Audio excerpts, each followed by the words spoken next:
Hey guys, welcome back to another episode on How to Hack. So today we will be going through the Kali Linux Explain. Alright, so before I do that, I have a wonderful news. Okay, so the first thing is we actually have the following new changes. Alright, that can actually help us do more tutorial for you. So I can go ahead and go into command prompt and I can actually show you the new upgrade that we got so that we can actually put in more systems, more servers, more applications, so that we can demonstrate how an enterprise network is actually looking like, and then how we can do ethical hacking and penetration testing on those test labs environment in which you have like your proxy servers, your directory servers, your application systems, and so on and so forth. So we can actually build up a very, very nice lab environment in which we can test all these different kind of exploits, vulnerabilities, and how enterprises could be trying to protect their systems. So we got the AMD 3900 XT. All right, so this is a 12 core. All right, we have 12 core running to actually help us do all this processing as we begin to virtualize even more systems. All right, so that's the good news to start off today's tutorial. Okay, so going back to Kali Linux, right? So the first question is, what is Kali Linux? All right, so Kali Linux is an operating system, all right, very similar to how, for example, you would use your Macintosh, your Windows 10 computer, your Ubuntu, all right, and the list goes on. So this is a Linux distribution, and it is, of course, created and maintained by Offensive Security, and it was previously known as Backtrack. So I was using Backtrack more than a decade ago, more than 10 years ago, and it already had all these wonderful tools, software for us to actually do ethical hacking and penetration testing on, whether you are doing it as a penetration tester or whether you're doing it and learning about how certain software could be run, how we could test certain networks, certain systems and applications. So this is Kali Linux, an ethical hacking penetration testing platform. Okay, so of course you can go into the official site, which is kali.org. Okay, so over here we have the advanced penetration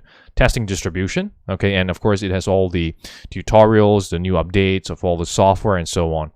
So one of those wonderful places that you go to is to go to the top tab, click under download, and click under download Kali Linux. Okay, so over here, the wonderful thing is that we have a lot of different images that you can use to run Kali Linux. Okay, and you have 64-bit, you can torrent them, okay, or you can also download them if you're, for example, running different kind of virtualization technology like VMware, VirtualBox. You can just download it straight.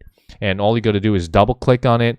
And once you have, for example, Oracle VirtualBox or VMware running, you can immediately get Kali Linux up and running in just a few minutes. Okay, so this is a wonderful way for us to actually start using and learning Kali Linux to get more understanding about ethical hacking.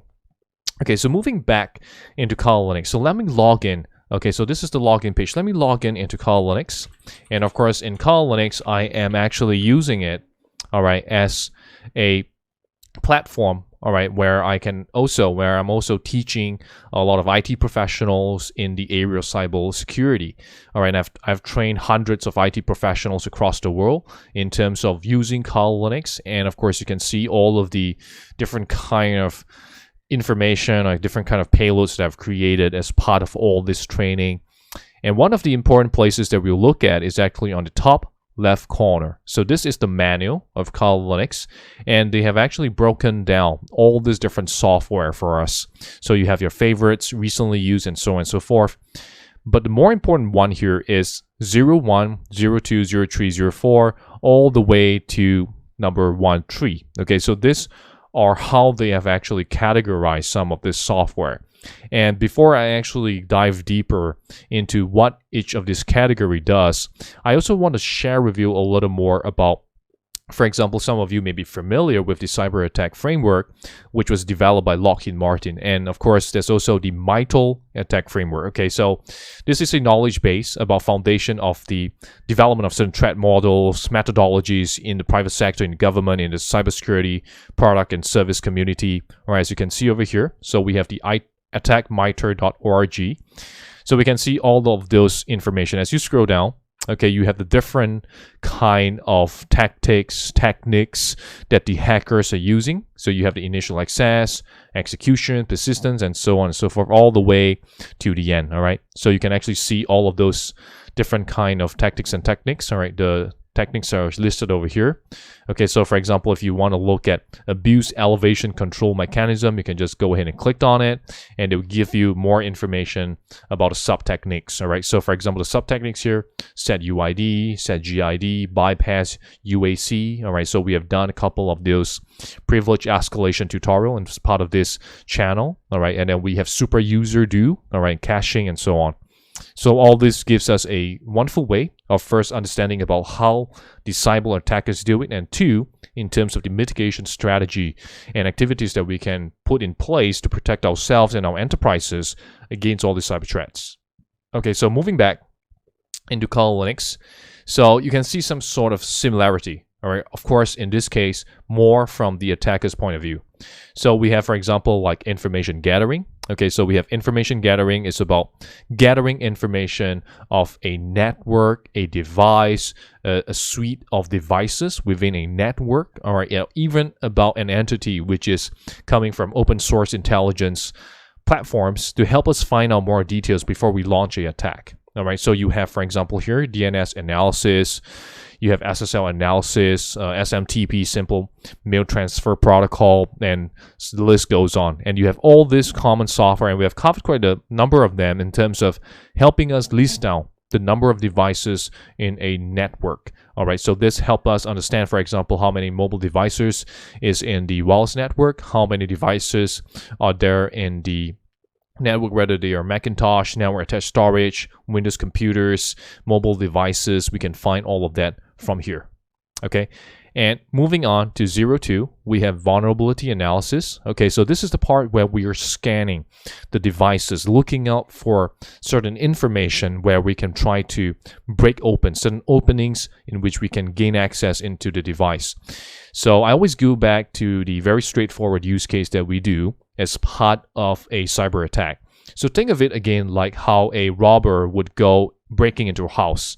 Okay, so what the robbers will do is that they will first gather information about a particular location, about a particular building or a house or a residential area. So they will look at the house, look at the vicinity. Is there any nearby police station?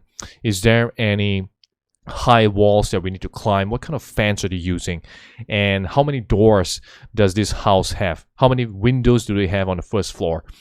So all these are the different information that they're gathering about that particular house, right? Just like how we gather information of a particular network, all right? And then we have to begin scanning for vulnerabilities. So what do I mean by vulnerabilities?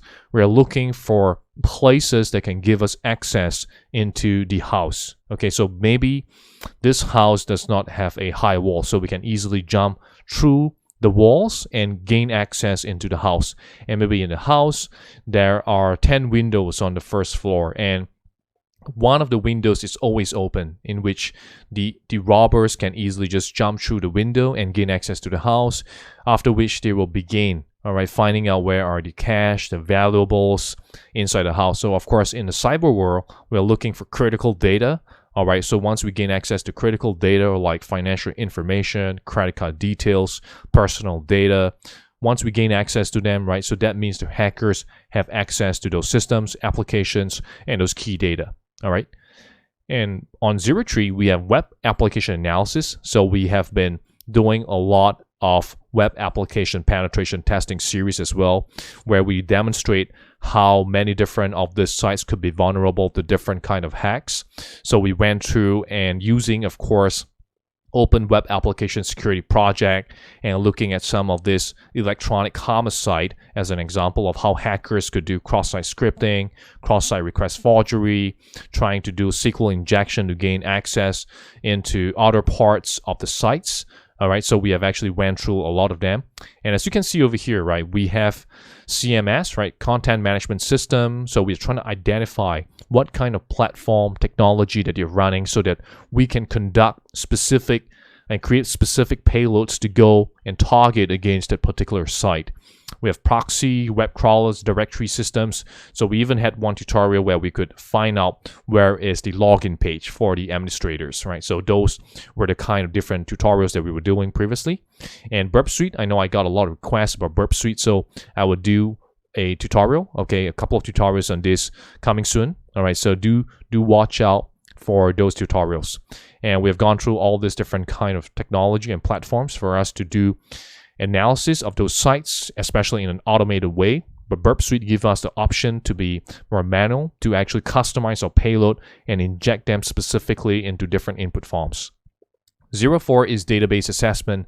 So this is the part where the hackers go directly into the database system to try to extract data. All right, so we have done a number of tutorials on this. And of course, SQL Map is one of the most used tools, okay, to actually conduct SQL injection, to try to gain access into the database system. And it could help us quickly map out the structure of the database and be able to flag out certain tables with sensitive data, with passwords, and try to even crack them open. And we have SQLite database browser, right? So a lot of new, modern, and mobile applications actually need somewhere to store some of the data. So a lot of this different data could be stored inside a SQLite file. So we can actually browse them using the SQLite database browser. So we have done a couple of tutorials on mobile application penetration testing too. Password attacks. So password attacks are mainly segregated into two forms. All right, so one is the offline attack and the other one is the online attack. All right, so online attack means that we do a direct attack against the server to try to gain entry into those credentials.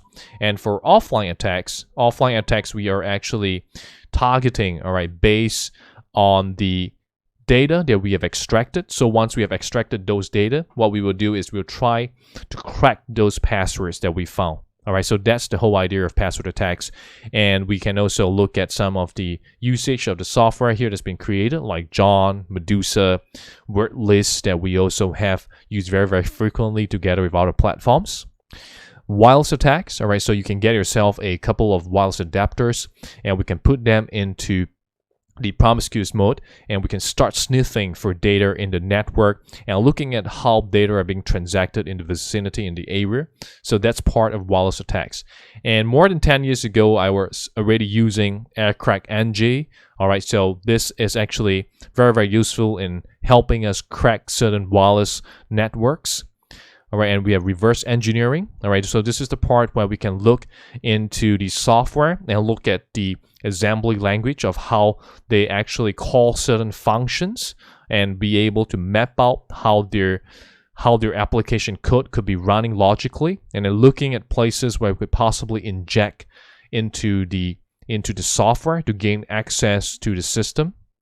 We have exploitation tools like Metasploit framework that we have done a lot of tutorials on, in which we learn about how we can target a specific system and run those payloads with a shell, all right, so that we have a access into the system, and looking at the different modules as part of Metasploit framework to run our attack, okay? And we have also looked into social engineering toolkit as a way for us to also target users on the psychological end of the attack, right? So this is how the fraudsters, all the scammers, is to try to trick users into giving up their usernames, passwords, personal data, and so on.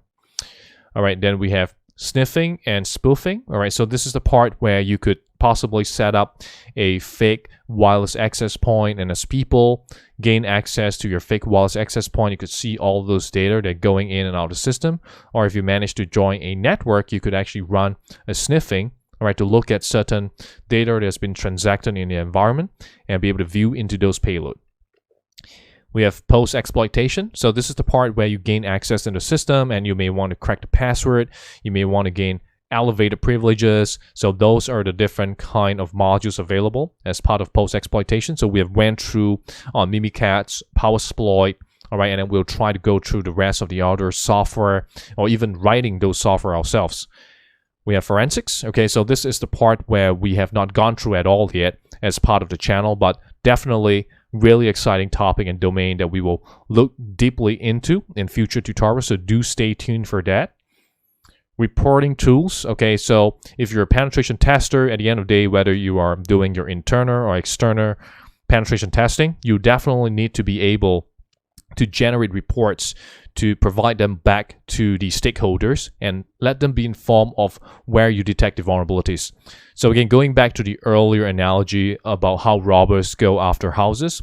So what we're trying to do here is to be the good guys. All right. So you're scanning the house ahead, and you're scanning the doors, the windows, assessing the security posture of the house, and of course in the cyber world, security posture of the enterprise. And once you look into all these different systems, applications, devices, network equipments, and so on, and then you find out and flag out where are the vulnerabilities, and then you prioritize them, because depending on the criticality of those vulnerabilities and how easy and dangerous they are if they are exploited, and then giving a recommendation back to the stakeholders about what they should do in order to contain, all right, and of course in order to remediate against those vulnerabilities before the hackers do it. Okay, and again, social engineering tools. Okay, we have Miltago, we have Social Engineering Toolkit, MSF Payload Creator, MPC.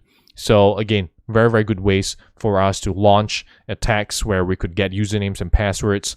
So rather than doing all the technical stuff, why not couple it together with how the hackers could be doing up a fake login page to get usernames or passwords through phishing attacks? Okay, so these are the different components or categories inside Kali Linux as part of how we can perform ethical hacking and penetration testing. So once again, I hope you've learned something valuable in today's tutorial. And if you have any questions, feel free to leave a comment below and I'll try my best to answer any of your questions. And remember to like, share, and subscribe to the channel so that you can be kept abreast of the latest cybersecurity tutorial. Thank you so much once again for watching.